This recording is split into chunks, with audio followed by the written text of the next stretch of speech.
What's up, everybody? Welcome to Podcast Now. I'm Alex, and I'm joined by Tyler, and we are back for another video in our Pirates of the Caribbean community series, this time reviewing Pirates of the Caribbean Curse of the Black Pearl. So we had said many months ago, I think over the summer, that we'd be reviewing the first four movies of the Pirates of the Caribbean franchise. We had reviewed Dead Men Tell No Tales, obviously, when it came out back in May, and we're going to do this. Then we're going to have a week off for the first time in a little while. We've done our crossover event, our Pirates of the Caribbean crossover with Star Wars. We had a lot of fun. Please go check that out. But we're going to have this video, then we're going to take a week off, and then we're going to come back, and we'll be back into our normal every other week schedule. We'll be reviewing all the other movies. Dead Man's Chest in February, At World's End in March, and On Stranger Tides in April. So that's kind of the way we're going to do it, mixed in with other conversational topics that you guys have either suggested or things that Tyler and I think of. So, Tyler, Curse of the Black Pearl.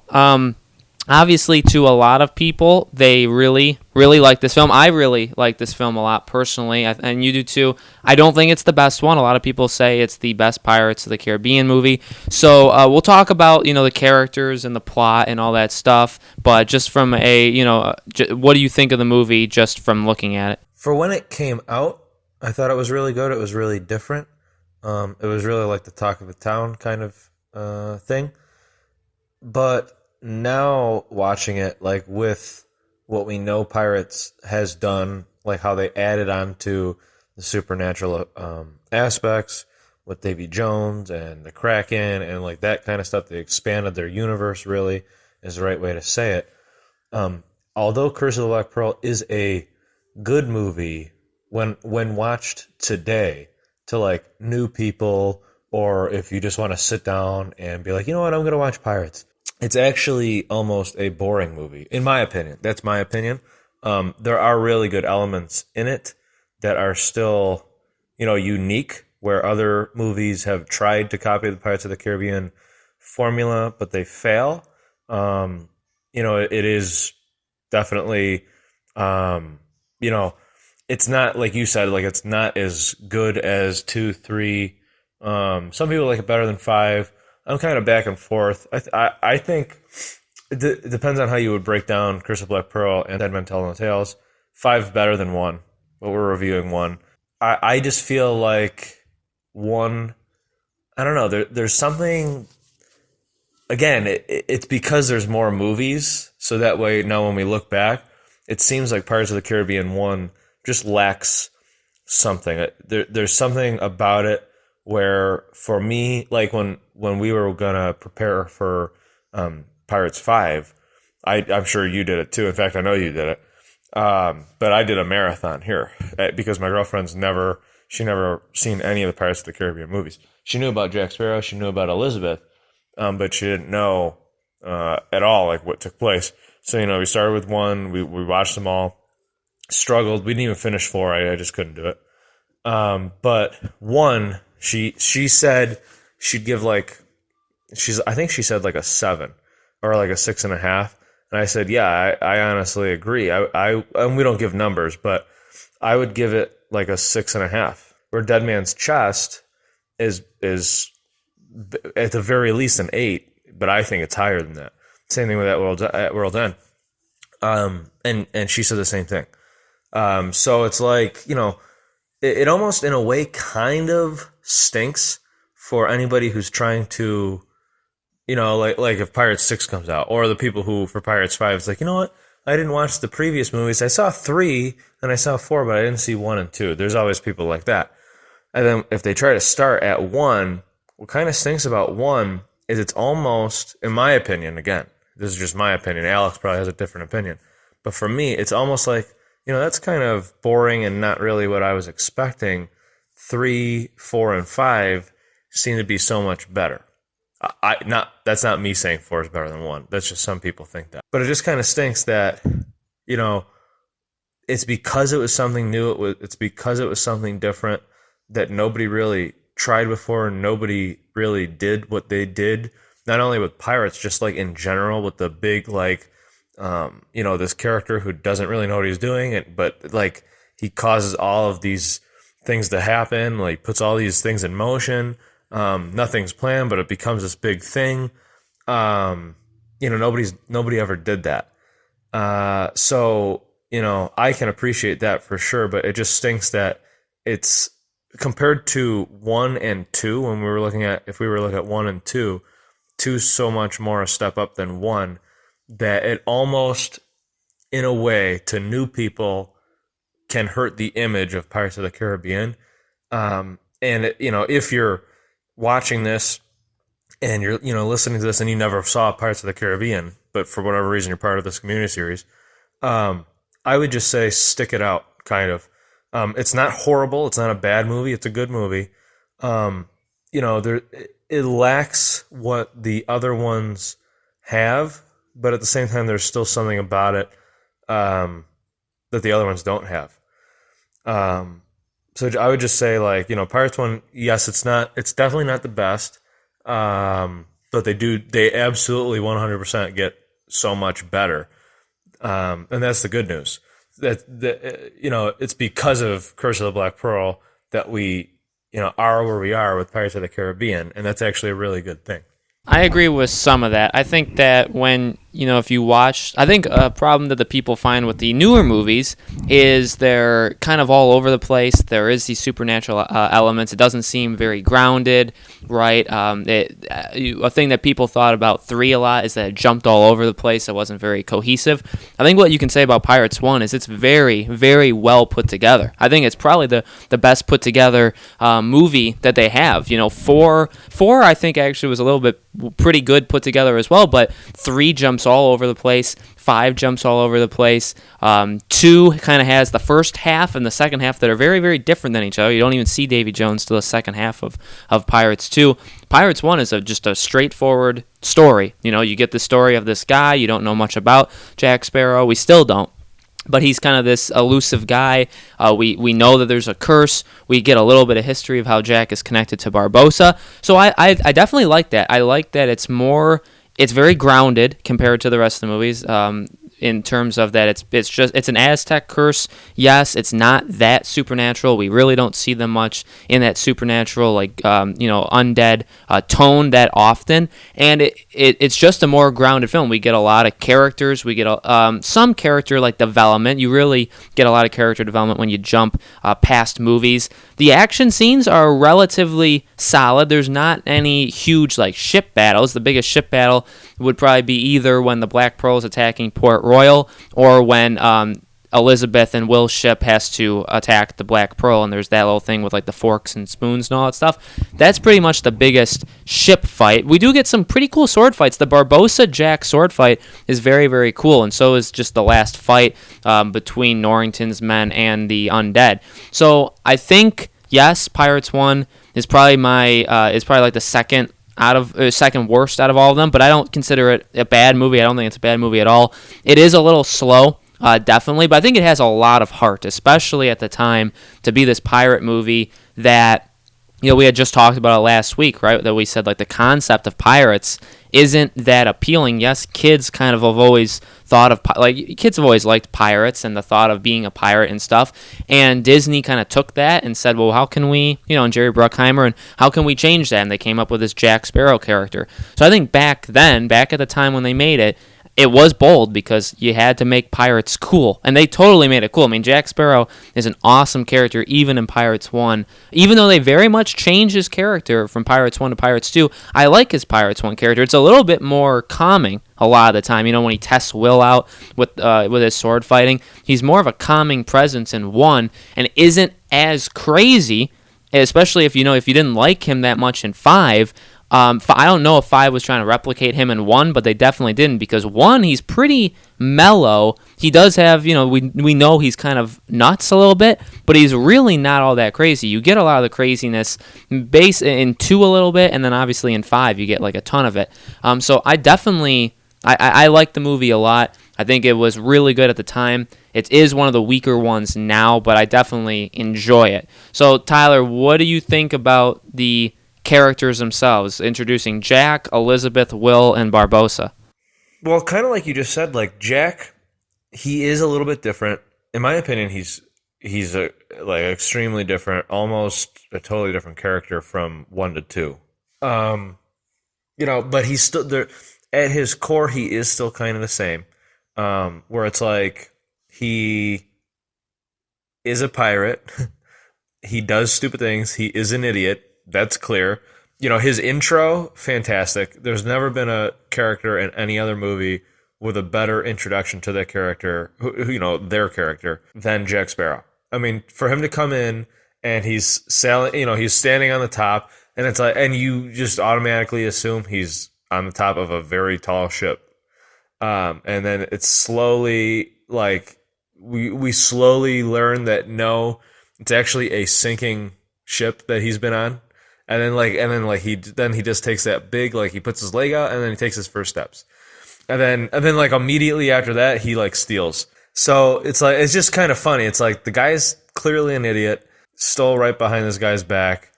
But then, so then he does other stuff. He gets caught, blah, blah, blah. But then when Elizabeth falls, and then he looks to the two guards and it's like, they're not going to do it. So he's like, well, then I'm going to do it.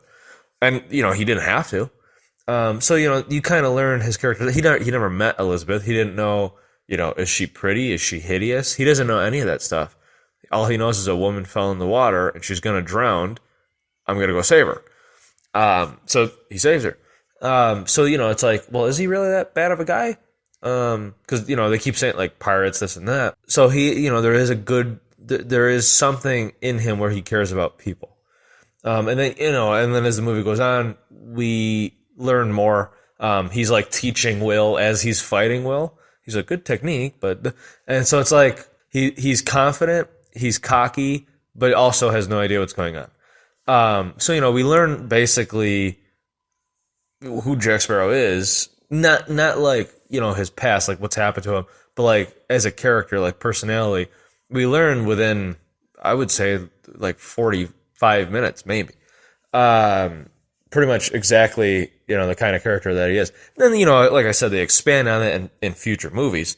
And I prefer the 2 and 3 Jack over this Jack, because like Alex said, he is like, how he talks and like the stuff that he says, he is like a little bit more calm. He's not as out there, kind of.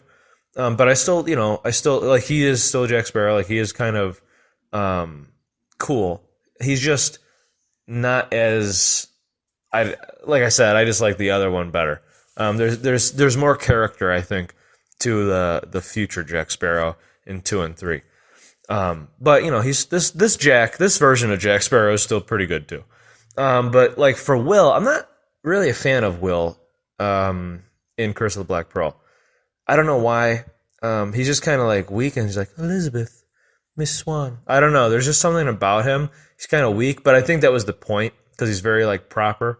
And then for him to kind of have this mini arc in the movie where it's like he went from this proper person to then he wants to save Elizabeth, and he's working with Jack Sparrow, even though he's a pirate, working with Jack Sparrow, and then he realizes that his father was a pirate, and then in the end, he and Jack Sparrow are both like working together, and Will's in this really odd like Three Musketeers kind of outfit, and he does this really cool role with Jack, and like then it's like he is almost equal now to Jack Sparrow. Where in the beginning he was completely nowhere near. He was very proper, like had like etiquette, this and that. So it's like he transformed. Jack Sparrow kind of transformed his character. So that was actually cool. And then in the future movies, I like him better again too. Same as Jack. I just think all the characters really become better in the future movies. One, Curse of Black Pearl is a good start off point for all of them. Jack, Will, Elizabeth, Barbossa, all of them. But like the future movies really expand on them and make them so much better. Speaking of Barbossa, I still don't. When I watch Curse of Black Pearl, I'm not into Barbossa at all. I don't like him. There's something about him, but I love him in 3 and in 5, but mainly in 3. I absolutely love Barbossa. And it's kind of weird because I understand the motives that they gave Barbossa, and I always say it like they've basically been dead in a way, where like they're starving but they can't eat. They're super thirsty, but nothing they do ever quenches the thirst. They can't feel anything. They're just cold all the time. They can't feel any warmth. All they want is to feel again, to be able to, satisfy their hunger, to quench their thirst. Like that's all that they want. So it's like he's not a bad guy and this and that. He's taking in Elizabeth, he's feeding her and all that stuff. But I don't know. I just feel like I almost feel like it's too. I don't know. I don't even know what to call it. I feel like they don't really push the boundaries too much with Barbossa. And I almost wish that, it's hard to explain it, but I almost wish that we got to see, what Barbossa could have been if Barbossa was like the secondary villain, not secondary villain, the second movie villain, like Davy Jones, because Davy Jones is an amazing villain. So I almost wish that we would have had like Blackbeard for Pirates 1, Barbossa for Pirates 2, then Davy Jones for 3 and 4. I know that doesn't even make sense, but the only reason I'm saying that is because I feel like they would have pushed a little bit more for Barbossa, and we would have got something a lot cooler, like more, like a paradigm type thing where it's like I understand him, he's good, but he does bad things. He is a pirate, and like just got more out of his character, other than he has this apple in his hand, and he has a monkey, and when they go into the moon, he turns into a skeleton, and that's really all it was for Barbossa. And I don't know. Like he was creepy. He was definitely creepy for sure. But there's something about him in 3, and even the last scene in 2. When he comes down the stairs and he bites the apple, when he laughs, there's something about him where I instantly love him right from there, where I didn't like him at all in Curse of the Black Pearl. There's just something about, I can't put my finger on it. I don't know what it is, but I just wish that we would have, because obviously he's a good guy, essentially a good guy, in everything after Curse of Black Pearl. So and Curse of Black Pearl is the only time that he's considered a bad guy, really. So I just wish that we would have got to see a little bit more of the bad guy version of Barbossa. That's really my only thing with Barbossa. But overall, great character. I'm so glad they did actually go with him, because really he's the greatest character with the best character arc in all of Pirates, and that's all due to Curse of Black Pearl, him being introduced. Because if they would have did what I just said and used Blackbeard, Barbossa wouldn't have existed, and this and that. Elizabeth is very whiny, kind of bratty, not really into her character whatsoever in Curse of Black Pearl.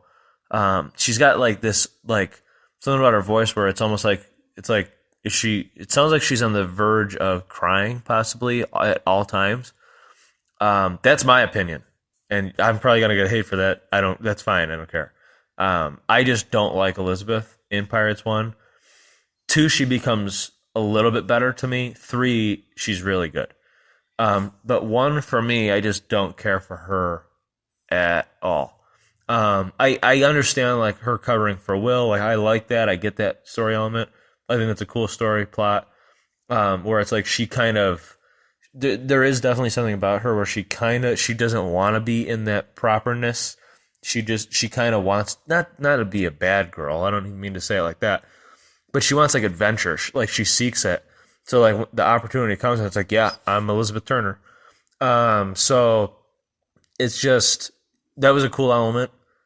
Character still I'm not a fan of. Yeah, so when it comes to Jack, obviously, like I said before, he is a different character. I like him. I like his kind of mellowness. I do like what they did with him more in 2 and 3, and even 4, I thought he was the best part of 4, him and Barbossa. All these characters do get better in the future movies, but you can't blame and you can't put anything on Pirates 1 for not doing more with them, considering it's the starting point. You gotta look at it as its own movie at the time. And what they did, starting off with Jack, was really, really good. We had never seen anything quite like Jack Sparrow before. And yes, he got changed in 2 and 3. That's necessary. It's necessary to evolve his character, to evolve the plot. And you can't say anything against Pirates 1 for that because, they were just doing the one movie at the time. So I really did like Jack's character. He had a lot of good moments. Like Tyler said, you learn all you need to learn about Jack Sparrow within the first hour, easily. You learn that he is, at heart, a good person. You learn that Barbossa betrayed him. that he mutinied him. You learn that he's kind of crazy because of that mutiny. All this kind of stuff. You learn that he makes mistakes quite often, and that he has to just deal with them and just go on the fly. So you learn all, and like I said, you learn that he actually cares about people. He cares about, he has a friend in Gibbs, and all he wants is the Pearl. All he wants is his ship back. That's all he wants. He wants revenge on Barbossa, and that's pretty much it. So I like his character overall quite a bit. Will and Elizabeth, I agree with Tyler. Will is that kind of, proper etiquette, and he gets better as the movie goes on, and I think it definitely is planned that way. So I definitely can appreciate kind of the evolution. And I never even thought of it like the way you said it. Like by the end of it, he basically he acts just like Jack in a way, where he's more bold, he's less afraid to do things, and it's really thanks to Jack that he became like that, right? So I think that's really, really cool. But, overall throughout the movie, he gets better and better. Elizabeth, she doesn't, they kind of put her in the damsel in distress situation a little bit. I think she has a bit of strength to her. She kind of barters with Barbossa, and because Barbossa is a big, person that follows the rules and follows etiquette and all that stuff, he goes along with it. But she does, try and she does barter Port Royal's safety. She makes sure that they leave Port Royal. Other than that, they would have kept attacking. So it's actually thanks to her that it stayed around. But so she tries to be, active and stuff. She fights at the very end and all that. But she doesn't do a ton in the movie. She is like an individual. She is a stronger. She's not just a female character that they do nothing with, and she definitely does evolve as the movies go on, which I think was definitely necessary. I'm really glad, right in 2, they tell you, like, Will taught me how to use a sword. That's what she says. So I'm really glad they made that jump. I think Karina, and we've talked about this, like the female character, like Karina in the first movie of 5, she's a fantastic and very strong female character that the whole movie centers around, and Elizabeth just isn't that in Pirates 1, and it's not her fault. They're centered around Jack Sparrow in Pirates 1. As for Barbossa, I see it differently. I like his character definitely more in 3, 4, 5, and it's really strange, and like Tyler said, actually, it's awesome that they chose him, right, to like go along with it, that he's the one that steps down the stairs and he says, what's become of my ship at the end of 2, because he's just the villain in 1. He was just the main villain. He had background with Jack Sparrow. He was his first mate. He mutinied him. He's a generic-ish bad guy in the first one. We don't really know that he's very knowledgeable and all that stuff. They kind of tell us that later on in the movies. So he is kind of almost this bare bones kind of villain, but he has a little bit of personality to him. He jokes around. He's very cocky and confident in himself. He's very powerful. We know that. He's very crafty. He obviously stole Jack Sparrow's ship from him. But at the end of the day, he's just a villain. And it's amazing that they saw something in him, and they saw maybe the fans' reaction to him. Maybe at the time people really liked Barbossa, and they chose him to continue on because I think he's one of the best parts in 3. His relationship with Jack Sparrow in 3, 4, and 5 are the best scenes in all 3 of those movies. People were destroyed that he got killed in 5. So he's a fan favorite. He's a fan favorite almost as much as Jack Sparrow is. And that's bravo to them for creating a character in 1 like that. I thought he did a really great job. He is more of just a bare bones character. We get Pintel and Rigetti in this as well, Murtaugh and Mulroy as well. So we get all these, side characters, and they obviously did a lot with Pintel and Rigetti later on in the films. But overall, I think they did a good job with Barbossa. They did make him just a generic pirate bad guy, obsessed with treasure. Although he wasn't even that obsessed with treasure. We find out later in the movies kind of that he wants to become rich and powerful and stuff. But he has a little bit more to him than Pirates 1 will lead on. But definitely a really cool ending when Jack shoots him and you don't know if he shot Elizabeth or not. That was pretty, I didn't know at the time because I just watched that movie before Pirates 2 came out. And I didn't know. I didn't watch any trailers for Pirates 2. I didn't know Elizabeth was in it. So I thought, well, maybe he kills Elizabeth. But then obviously you find out that Jack shot him. Doesn't really make sense in the lore how Barbossa died there. But it was a very cool scene how he says, I feel cold, and then he dies. That's a very, very cool scene. And that ending with him and Jack, and he thinks Jack's with him, that really shows Jack's wittiness too. So I thought that overall, that final fight scene, that whole conversation, really, really good scene. Still one of the better scenes in Pirates of the Caribbean. So let us know in the comments below what you guys think of Pirates of the Caribbean, Curse of the Black Pearl. Again, we're going to be reviewing Dead Man's Chest, At World's End, and On Stranger Tides the next 3 months. We're going to take a week off next Friday. We'll be back in 2 weeks to our normal kind of thing. We'll have random topics on Pirates of the Caribbean. We'll talk a little bit more about the movies. As we go throughout 2018, we'll also talk a little bit about Pirate 6 and the future of pirates and all that stuff. So thank you guys for watching, and we'll see you on the next Pirates of the Caribbean Community Series video.